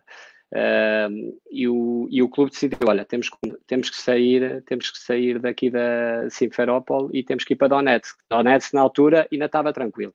Na altura o Mr. Miguel Cardoso... bombas, não é? Em Donetsk. Antes começaram aqui. E isso foi para mim a experiência mais difícil, foi nós irmos no autocarro e quando chegamos a uma fronteira, que foi os russos que fizeram essa fronteira, íamos todos lá dentro, iam as famílias dos jogadores também lá dentro, nós na altura estávamos sozinhos, e entrarem encapuçados dentro do autocarro e com metralhadoras. E aí sentimos uma impotência muito grande. Era do género, aqui podem matar toda a gente, ninguém dá conta, ou seja, mesmo para ir buscar o corpo, quem é que vem aqui? Foi uma sensação de impotência tão grande, mas também foi de alívio o facto de termos saído dali, fomos para Donetsk, tivemos o Mr. Miguel Cardoso, que lhe envia um abraço, não sei se ele está a assistir, que mantivemos uma muito boa relação a partir daí. Ele na altura estava no Shakhtar Donetsk e foi ter comigo ao hotel, ajudou-me bastante, também nesse aspecto, no aspecto psicológico, foi nos mantendo ali também informados. E essa foi a pior experiência, para além da experiência que a nível salarial, entre o Tavia e o Metalist, posso-te falar que perdi ali à volta de 800 e tal mil euros, 900 mil euros, isso. Não são amendoins, como dizia o nosso amigo Jesus. Não são amendoins, não são penas. Eu essa questão que tu viveste, não vivi dessa forma, mas vivi o facto de estar dentro de um país, a Moldávia, e que para ir jogar com o Sheriff a Tiraspol tinha que passar uma fronteira dentro da Moldávia para território russo. Que é Transnistria, que portanto são os russos que dominam, e é exatamente igual. Portanto, tu também tiveste uma experiência aí pela Moldávia. Temos que arranjar uma forma aqui de alguém te entrevistar a ti, porque também coisa muito curiosa. Vou ter que contar que uma vez me vieram trazer um jogador meu metido na mala de um carro, portanto ainda vou ter que contar essa história. Okay. Bem-vindo ao leste. Exatamente, está aqui este jogador. Ora bem, o David Dias, também jogador, amigo. Abraço aos dois. Pergunta se as correrias na pausa de inverno ainda continuam, aquelas idas à montanha para correr na neve. Grande David, eu tive com sabes que ele está a treinar, nesta altura está a treinar o Tocha, grande jogador do Braga, e tive a oportunidade de... Chegou a ser a grande estrela da Naval 1º de Maio, entre outras coisas, mas na Naval... Sim, sem dúvida, e teve ali um período muito bom no Braga também. Exatamente. E sem faltar ao respeito à carreira dele, futebolística, teve uma carreira de futebolística muito boa. Parece-me que ele, enquanto treinador, vai seguir uma carreira ainda melhor. Essas correrias, eu tive com ele no Chipre, na altura tive com ele no Chipre, e essas correrias que ele fala foram brincadeiras, não é? Brincadeiras do futebol que acabamos por ter, e bastante interessantes. Muito bem, o Tere Domingues, um abraço para a Espanha mais uma vez, pergunta se achas que o futebol é sacrifício. Tem uma componente de sacrifício, não é? Ela está aqui ao lado, está-me a tentar complicar a vida, não é? Está-me a tentar complicar a vida. O futebol é um... Se o futebol é um sacrifício, eu acho que não é um sacrifício, no sentido... Eu acho que o futebol não é aquilo que as pessoas idealizam, ok? Não é aquilo, pelo menos no nosso nível, não é aquilo. Também acredito que a um nível muito, muito mais alto também não seja aquilo que as pessoas pensam. Tem os seus prós e tem os seus contras, ok? Eu nunca o vejo como um sacrifício porque eu adoro isto. Ou seja, eu adoro jogar futebol e tudo o que eu faço com amor. Tenho um respeito muito grande pelo futebol. Aquilo que eu tenho hoje foi o futebol que me deu. E tenho um respeito muito, muito grande por esta modalidade que é a nossa paixão. No entanto, tem prós e tem contras. Se quisermos a situação ideal, no meu caso, já levo 10 anos fora, com um período aí no Vitória de Guimarães, um período curto. É verdade que tem momentos em que me gostaria muito de juntar aos meus e ter a vida ideal ali perto de casa. E, no entanto, se calhar não vou ter outras coisas que vou ter aqui. Eu acho que, acima de tudo, a minha carreira enquanto jogador, e acho que todos os jogadores nos permite viver experiências e momentos muito bons, sempre e quando nos entreguemos a eles. Ou seja, se eu vou para a Roménia jogar futebol e vou lá viver durante um ano, eu tenho que tirar o máximo proveito daquilo que é viver na Roménia e jogar na Roménia, tanto a nível futebolístico como a nível cultural e a nível de vida, porque isso também nos permite, ou seja, viver e conhecer realidades diferentes. Já tive a oportunidade de estar na Roménia, na Ucrânia, na Polónia, no Chipre, na Bulgária, em Espanha, em Portugal. Todas elas foram fantásticas pelo facto de eu ter vivido bastante aquilo que era não só o futebol, mas também tudo aquilo que era para além do futebol, toda a cultura que se vive lá, e nesse aspecto somos uns afortunados, como dizem os espanhóis, não é? Parabéns, só para dizer que a tua senhora disse que isto era apenas uma pergunta, vai haver outra. Ela é que disse, eu estou aqui a ver nos comentários, portanto, foi só a primeira. Vamos ver o que é que vai sair da segunda. Ora bem, o Paulo Teixeira pergunta se vias o Carvalhal a treinar o Benfica ou o Futebol Clube do Porto. A qualidade não lhe falta, isso é certo. Se for a nível de qualidade, estamos, Claro, claro. acho que todos nós sabemos que poderia treinar. Qualquer um. Aliás, Já treinou o aliás, Sporting, já treinou o Sporting. eu até achei estranho o facto de ele ter ido para o Rio Ave, com todo o respeito pelo Rio Ave, e tem uma estrutura fantástica. Eu acho que a nível das equipas em Portugal é que ele tem uma. Podia ser um treinador do prestígio do Carvalhal para o projeto do Rio Ave. Há o mérito também das pessoas do Rio Ave, dos seus presidentes, das suas pessoas. Há um mérito muito grande em conseguir convencer um treinador da qualidade do Carvalhal, e não só, é o currículo que ele tem por trás. Ou seja, estamos a falar de um treinador que teve na Premier League, e aquilo que eu falo com todas as pessoas que passam pela Premier League ou pela Championship, pelo menos falo com o Marco Silva e falo com o Bruno Baltazar também, que está no Nottingham agora. Não viram nada igual. Não quero sair daqui, para não me tirem daqui, porque isto é o futebol, ok? Isto é o futebol. Há outras coisas, mas isto aqui é o futebol. Eu não sei, eu quero no futuro também ter a oportunidade de visitar e estar por dentro daquilo que é a realidade. No entanto, estou muito curioso, vejo pelas imagens, estou muito curioso para saber realmente o que é que os apaixona tanto e chama tanto aquela ali. Oh, David, Tânia Caiado Dias, imaginando que é a tua irmã, está a dizer que está fora e que nem uma camisola tem. E ainda por cima não sabe qual é a resposta, não é? Ela já está a perguntar qual é a resposta e para levares a camisola para a terrinha. Portanto, mas a resposta vai ser mesmo a última coisa que a gente vai dizer. Ora bem, o Ricardo Gonçalves lembra-se aqui de um grande gol teu em 2017 ao Setúbal pelo Belenenses. Foi o gol da jornada, não é? Portanto, segundo ele, não é? Portanto, está aqui a dizer, pronto, tu andavas no futsal a parar a bola de sola, se andavas no futebol de praia era para o pontapé. Está mais difícil. Ora bem, o Pedro Marques Santos diz que já falaste do treino, da competição, mas também te pede então, nós estamos perto do final, mas ainda dá, em resumo de duas áreas distintas, de acordo com o teu percurso, países e clubes, a gestão desportiva e o perfil de dirigentes que foste encontrando, e também como se faz o scouting e o recrutamento, se é que tu conseguiste saber isso nos clubes por onde foste andando. Ou seja, no fundo, perceber aqui onde é que encontraste melhores estruturas e melhores dirigentes. A melhor estrutura que eu creio que encontrei foi no Sporting. Na altura havia uma estrutura bastante forte. O diretor desportivo era o Carlos Freitas, que está agora no Vitória de Guimarães. Uma excelente pessoa também e um excelente profissional.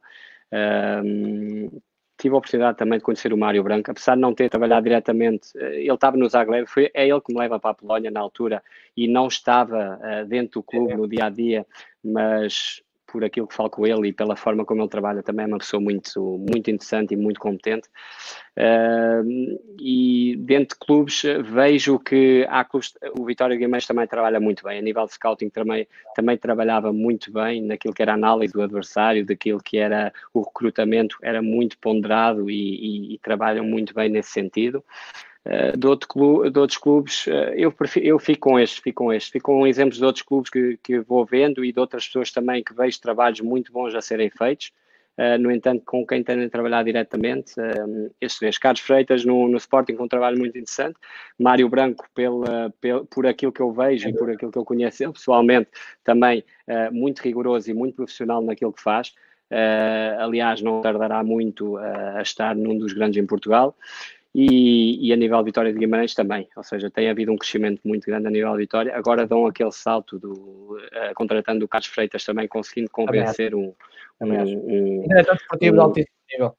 de altíssimo nível, tem pessoas competentes lá dentro, no entanto ele dá aquele salto de qualidade realmente que o clube precisava.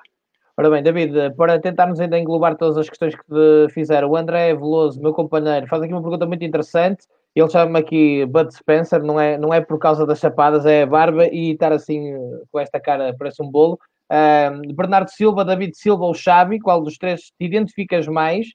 E aproveito para juntar a pergunta do Nuno Gomes, que te pergunta quando começaste a jogar futebol, quem era o jogador de referência para ti? Portanto, primeira questão, Bernardo Silva, David Silva ou Xavi, com qual te identificas mais? E depois quem era a tua referência? Em relação à primeira pergunta, Bernardo Silva, também por ser português, é mais jovem, tenho acompanhado mais agora, no entanto, David Silva, dois jogadores enormes, Xavi também, aquele que eu me identifico mais, mas com Bernardo Silva e David Silva são aqueles jogadores que realmente são aqueles diferentes, aqueles que o adepto paga para ir ao estádio. Já agora, deixa-me, portanto, a referência, quando tu começaste e quem é para ti o melhor da atualidade? Juntamos esta pergunta do Pedro Batista. Melhor jogador da atualidade. Há vários jogadores muito bons. Eu pessoalmente gosto muito do Messi. Gosto muito do Cristiano Ronaldo. Gosto muito do Neymar e do Mbappé. São 4 jogadores top que eu gosto muito. Cada um com as suas características diferentes. O Messi, é verdade, está num contexto muito mais favorável, ou seja, sempre teve dentro daquilo que é o Barcelona, é um gênio. O Cristiano Ronaldo com um mérito enorme, muito pelo talento. Não vamos só falar do Cristiano Ronaldo daquilo que é o trabalho, não. Vamos falar primeiro do talento, vamos falar do talento enorme que aquele rapaz tem, porque eu cresci com ele. Tive a oportunidade de o ver treinar e de o ver jogar e de estar com ele no dia-a-dia e não vamos falar só já vamos deixar esse lado profissional de parte, vamos ao talento dele, que é um talento enorme. É verdade que foi mudando enquanto jogador, foi se aperfeiçoando. Mas isso é uma virtude também, não é? Saber adaptar-se aos contextos. Saber se adaptar-se aos contextos, saber exatamente quando é que tem que sair do Real Madrid, na altura que ele sai do Real Madrid, para onde é que vou? Vou para o campeonato italiano, onde realmente valorizam e nunca vão falar da minha idade, ou seja, ele tem uma inteligência muito grande dentro daquilo que é, e um mérito muito grande. Depois Neymar, gosto muito, falem o que falarem, se ele sai à noite, deixa de sair à noite, para mim é um prazer vê-lo jogar. Pá, era como o Ronaldinho Gaúcho, não é? Sim, essa coisa de o jogador é muito bom, mas não tem cabeça. Ok, não há problema nenhum, deixa-me desfrutar dele, deixa-me ver realmente a capacidade dele, porque é isso que me faz ver o futebol. São esse tipo de jogadores. Cabeça e o Romário também não, e era espetacular. Não quer saber, e nós desfrutámos deles de uma forma fantástica. Temos o prazer de assistir aqui no futebol a jogadores que nos deixam deliciados, criam em nós emoções tão positivas. Então deixemos essa coisa de sai à noite, é profissional, deixa essa parte. Aquela parte dos 90 minutos enquanto ele lá dentro de campo, deixa-me desfrutar dessa parte, que é uma maravilha. Referência para ti, quando começaste a jogar futebol? Referência para quem eu cresci a gostar muito do João Pinto, sabes?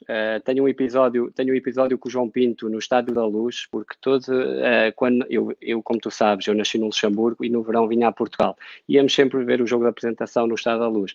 E a seguir ao jogo, o João Pinto para. No entanto, havia tanta gente que ele estou à espera do autógrafo dele e quando ali a coisa se complica, havia tanta gente, ele acaba por ir embora e fica com aquela desilusão dentro de mim. O que é que acontece? Eu, passado uns anos, vou jogar com o Tiago, não é? Vou jogar com o Tiago e depois já tenho hipótese, já tenho a oportunidade de estar ali junto do João Pinto e realmente, e tive a oportunidade de treinar com o João Pinto também na altura do Sporting, na altura estava a Bolani. Foi a referência com quem eu cresci ao longo da minha carreira futebolística. Fui gostando de muitos jogadores, Cristiano Ronaldo um deles, um exemplo daquilo que é, agora sim, já a parte profissional, a parte da ambição. O Cristiano Ronaldo, e esta história é comum a todos, mas eu vivia, o Cristiano Ronaldo era daqueles que nós vivemos no estado de Alvalade, por baixo do estado de Alvalade, e na altura o Sporting, creio que era a melhor equipa de ping-pong e tinha 2 chineses, e ele não descansou enquanto não ganhasse um dos chineses. Ele dizia, não, eu tenho que ganhar um dos chineses. As cartas, ping-pong, Playstation, é tudo. Ping-pong, tudo. Ele, se alguém é melhor que ele numa coisa, ele vai treinar para ser melhor naquilo. Ele, de certeza que daqui a uns tempos vai ter conflitos com o filho, porque o filho pode ser uma coisa melhor que ele, e ele vai estar ali, e não pode ser, porque ele tem aquela ambição dentro dele que é fantástica. Isso fui crescendo com algumas referências muito boas. É o que eu faço único. Um abraço também para o João Vieira Pinto, que é um grande amigo meu há muitos anos, gosto imenso dele, é uma pessoa fabulosa. Vai ser pai outra vez, agora parabéns Vai por ser isso. para outra vez, maravilha. O Ivo Roque pergunta-te, vamos ver se conseguimos pôr aqui as perguntas todas, se nunca foste treinado por um treinador português no estrangeiro e se achas que os treinadores portugueses são mais valorizados no estrangeiro. Nunca fui treinado por um português no estrangeiro, é verdade. Deixa-me... Eu nos países onde estive, e o Remo sabe, ele se calhar também teve a Moldávia também, se calhar não interessa muito ter treinadores portugueses por lá, ok? Porque se calhar o interesse é o outro. Nesse aspecto, eu posso ser contra e estive a assistir àquilo que foram aqueles 4 treinadores que estavam ontem. Há muitos bons treinadores em Portugal. Aqueles 4 treinadores que tiveram aí ontem presentes do Campeonato Nacional de Séniores são tão competentes, ou seja, temos tanta competência em Portugal que eu olho para aqui e olho para os países onde eu estive e tive com treinadores que ganhavam imenso dinheiro e ganham, treinadores e ganham imenso dinheiro e que se calhar não têm nem metade da qualidade e da ambição que o treinador português tem, ok? Isto não quer dizer que nós sejamos os melhores, não quer dizer que aqui não sejam bons treinadores, simplesmente quero realçar aquilo que é a qualidade do treinador português. Temos uma qualidade fantástica, depois temos uma coisa fantástica, que é a capacidade de adaptação, de adaptarmos aos contextos, ok?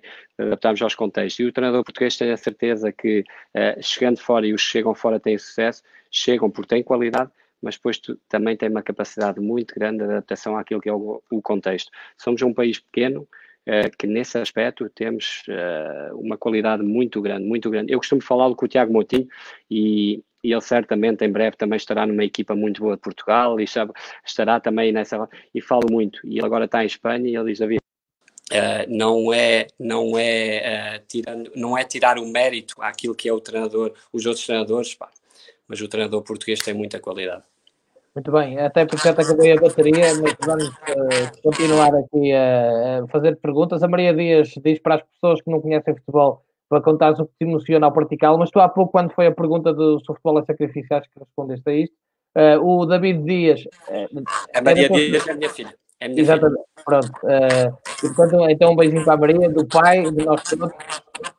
Tu há pouco respondeste um bocadinho a isso, não é? Quando foi a questão do sacrifício. Sim. O David Dias está a dizer que depois da moral que lhe deste, estás contratado. Portanto, para quando quiser jogar para ele. Primeiro de tudo, não queiram acabar com a minha carreira mais rápido do que é. É verdade que estou a gostar muito dessa parte, no entanto, é uma parte complicada também, Remo, e tu sabes que é uma parte difícil, exige bastante outras coisas para além daquilo que são as qualidades, não é? Muito bem, agora o Francisco Valério diz que tu vais, se calhar, acabar a carreira no grande Carapinheirense, não quero dizer mal, atenção, senão ficam chateados comigo, portanto, um abraço também para lá. O Jorge Ferreira, que é um antigo árbitro de primeira categoria, que também comenta aqui na Quarentena da Bola, à terça-feira, as questões das arbitragens, faz uma pergunta também muito interessante. Como é que é a realidade da arbitragem na Roménia? Jorge, boa pergunta. Eu prefiro, ou seja, deixa-me ver o que é que eu respondo. Eu, em relação aos árbitros, não falo, ou seja, não falo no sentido negativo. Porquê? Porque vou-vos contar um episódio que aconteceu aqui na Roménia, que eu achei triste e eu tenho muito respeito pelos árbitros. Aliás, tenho uma relação com eles muito boa. Todos os jogos também, por algum respeito, vais ganhando na Liga também, mas são, de todos, tenho uma relação, ou seja, tenho uma relação muito boa com eles. Porquê? Houve um treinador que o ano passado foi banido durante um certo período por uma situação que tenha acontecido que ele errou num jogo, ok? E eles aqui acabaram por bani-lo. E no jogo do regresso, ou seja, no regresso dele, é um jogo que ele nos vai apitar a nossa equipa. E aquilo que aconteceu no estádio era as pessoas a criticarem, ele entrou dentro do campo e eu pus-me na pele dele, ok? Pus-me na pele dele e fui ter com ele e disse, olha, bom regresso hoje, tu erraste tal como toda a gente errou. E ele virou-se para mim e disse, muito obrigado, és a primeira pessoa que me está, para além da minha família, que me está realmente a tranquilizar nesta situação, porque eu também estou um bocado nervoso ou seja, temos que ter esta compreensão também que o papel de árbitro é tão complicado, mas tão complicado, que nós muitas vezes nos esquecemos que eles estão ali para ajudar. Para além de estar para ajudar, eu não quero acreditar que um árbitro queira prejudicar uma equipa, porque sim. Porquê? Porque eu já tive lesionado várias vezes, ou não és convocado, e tu vais para a bancada, tu estás na zona VIP, chamada VIP do estádio, e estão lá observadores que te vão classificar, ou seja, eles vão te avaliar. E eles estão sempre em tensão também. São pessoas que treinam bastante, treinam imenso, e é uma profissão tão ingrata que eu acho que nós temos que nos meter na pele deles e elogiar também aquilo que é o trabalho deles. Eu gosto de olhar para um jogo e não estar à espera de dizer, o árbitro errou nisto, mas também pensar, olha, as duas equipas estiveram muito bem, e o árbitro também fez um jogo muito bom. Fez um jogo muito bom, ele conseguiu controlar ali as coisas de uma forma, é óbvio que vai errar, vai haver tantas decisões durante o jogo que eles podem errar, nós erramos tantas vezes, nós jogamos futebol a vida toda, nós estamos habituados a fazer simples passos, e há vezes que nós chegamos ao jogo e nós falhamos um passo de 5 metros, e tu vais ver como é que é possível, e ninguém te vai julgar por aquele passo, e porque é que tem que julgar o árbitro por uma decisão que eles tomem que não seja aquela que te beneficia a ti, ou que... tem que haver aqui uma certa compreensão e pormos uma certa empatia também para com eles, porque são pessoas muito importantes e são pessoas muito competentes que trabalham e treinam e estudam muito para estar nessa profissão. Ora, muito bem, antes de fecharmos, a dizer ao Sandro Esteves, e um abraço ao Sandro Esteves, que nos acompanha sempre aqui muito, que o David já tinha respondido a isto, até falou das várias ligas e dos vários campeonatos onde esteve, ao pormenor. Depois, um abraço também para o Vender Said, grande nome do Sporting Clube Braga, também do Sporting, um grande amigo que nos está a acompanhar, um enormíssimo jogador, vai ser um grande treinador, assim que seja dada a devida oportunidade, isto sou eu aqui que digo. O Rui Pedro Vasconcelos, grande venda, grande venda. O Rui Pedro Vasconcelos, que já tinha comentado, vai estar hoje à noite no painel de futebol formação. Lembra-se de teres rabo de cavalo, atenção, e meias puxadas até à cinta, pá. Não sei o que é que isto quer dizer, mas... Mas isso enquanto estava a jogar, não? Meias puxadas até à cinta enquanto estava a jogar, não? Parece que sim, eu espero bem que sim. Não, é verdade que eu usava as meias muito fechadas, tinha muito cabelo na altura, o rabo de cavalo, como disse no Atia, foi substituído por quase nada, não é? Nesta altura, estamos à espera aqui de uma invenção para pôr aqui um bocado de cabelo, não é? E fala nisso, ele também falava na moto que era muito rápido, não era? Foi algo assim, e é verdade, na formação realmente tive ali anos muito bons e a nível profissional também. Ele também era fraquinho, fica aqui dito, ele logo à noite que se defende. Ora bem, o André Pires também pergunta quem foi o jogador com mais qualidade que tiveste o prazer de jogar. Já falaste do Cristiano também, mas jogaste com tantos, não sei se queres dizer algum em particular. Eu quero, a nível de talento, o Cristiano eu tive a oportunidade de estar com ele e conviver com ele, não tive a oportunidade de jogar com ele e treinar com ele, mas de acompanhar na academia, porque estávamos ali todos muito perto. Daqueles que joguei a nível de formação, o Nani, sem dúvida, a nível de talento, sem dúvida, um talento fantástico. Eu joguei contra o Nani, nós éramos juvenis de segundo ano, e o Nani jogava no Real Massamá. E temos um jogo contra eles em que estávamos a ganhar 3 ou 4-0 e ele chateou-se, ele ficava muito nervoso e ele chateou-se e disse, já não passa a bola a ninguém, e fintou a nossa equipa toda e faz o 4-1. E então, a seguir esse jogo, ele acaba por assinar pelo Sporting, não é? E teve ali aquele problema que só podiam jogar 2 estrangeiros, mas foi realmente o jogador com mais talento que eu joguei na formação. O João Moutinho, a nível de qualidade e a nível de inteligência dentro do campo, o João sempre soube posicionar muito bem dentro do campo. Sempre foi para além de ser profissional e ter bastante qualidade, sempre foi muito inteligente no posicionamento dele, que ele nesse aspecto já tinha uma vantagem grande sobre os outros. E depois a nível profissional também tive vários jogadores, seria injusto estar a falar, porque tive a oportunidade de jogar com vários jogadores muito bons, com os quais aprendi muito e com os quais dá prazer treinar, não é? Ora, muito bem, vamos à última questão e peço desculpa se colocarem mais alguma, entretanto não vou poder já lançá-la, mas esta é obrigatória, do Mr. Bruno Baltazar. Já agora, ele já foi citado hoje, um abraço para ele, e ele pergunta se queres contar a história das 100 milhas por hora.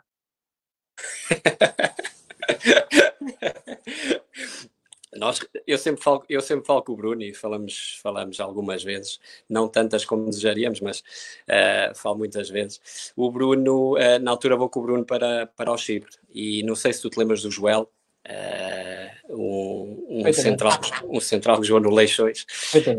Nós estávamos em Nicósia e acabamos o treino e o Joel vem de Lárnaca vem de Lárnaca para buscar-nos ao treino para irmos jantar a Lárnaca, aquilo ficava a cerca de 20 minutos, meia hora. E vou eu no carro, o Bruno Baltazar, o Hélder Sousa, o grande Hélder Sousa, esqueci sempre de falar nele quando falo nos melhores jogadores com os quais joguei, está entre eles. Ainda joga muito, é verdade. E o João Paulo, não sei se lembras do João Paulo, Ponta de Lança, que agora está no sindicato. E íamos no carro. E o Joel veio-nos buscar, e quando vamos na volta para Lárnaca, o Bruno, acho que ia à frente o Bruno, e disse ao Joel, abranda aí um bocadinho. E ele era muito engraçado a falar. E ele vira-se para o Bruno, mas qual andar um bocadinho? Ele passava por toda a gente, ou seja, ele ultrapassava toda a gente. E ele, olá, este carro, não sei o que é que se passa com este carro, que isto não passa dos 120.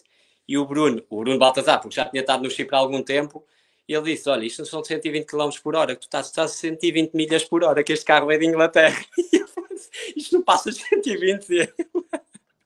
Ia devagarinho. Muito, muito engraçado. Tivemos histórias com ele, esta história é fantástica e tivemos outras muitas histórias com ele, fantásticas. Tivemos ali tempos muito bons. Muito bem, mais uma vez um abraço para o Mr. Bruno Baltazar, um dia desse ainda ao convite e desafio para vir aqui à quarentena também. E vamos então para a pergunta que não é nem de 100 milhas, nem de 1 milhão de euros, mas que vale uma camisola autografada. Eu vi aqui muitas respostas certas, mas depois vou a seguir, já agora vou aproveitar para informar, depois do direto terminar, vou ver com cuidado se cumpriram os requisitos todos, like na página, like na publicação e quem foi efetivamente o primeiro a cumprir estes requisitos, a dizer em que clube estava como profissional o David Caiado quando marcou o seu primeiro golo e vamos lá à resposta. Então, o primeiro golo enquanto profissional foi no estádio do Algarve, ao serviço do Estoril Praia, emprestado pelo Sporting Portugal contra o Portimonense. Um cruzamento de remate. Canto curto, metem para mim para meter na área, a bola bate na barra, no poste e entra. Está aqui dito, vai ser, e há aqui gente que respondeu certo, muita gente até, bastante mais gente que aquela que eu estava à espera quando o David me disse que ia ser este o desafio. Muita gente conhece bem a carreira dele, tem aqui uma série de fãs dedicados. A filha também que mandou aqui mais um coração, que é bom terminar com um coração aqui da Maria. É a melhor maneira de terminar, sem dúvida. Sem dúvida. David, um grande abraço para ti, para a tua senhora também, que esteve aí a acompanhar, que participou. Boa quarentena, que o futebol regresse rápido, que isso é o mais importante, e obrigado por estares connosco, é sempre um prazer falar contigo, como estás.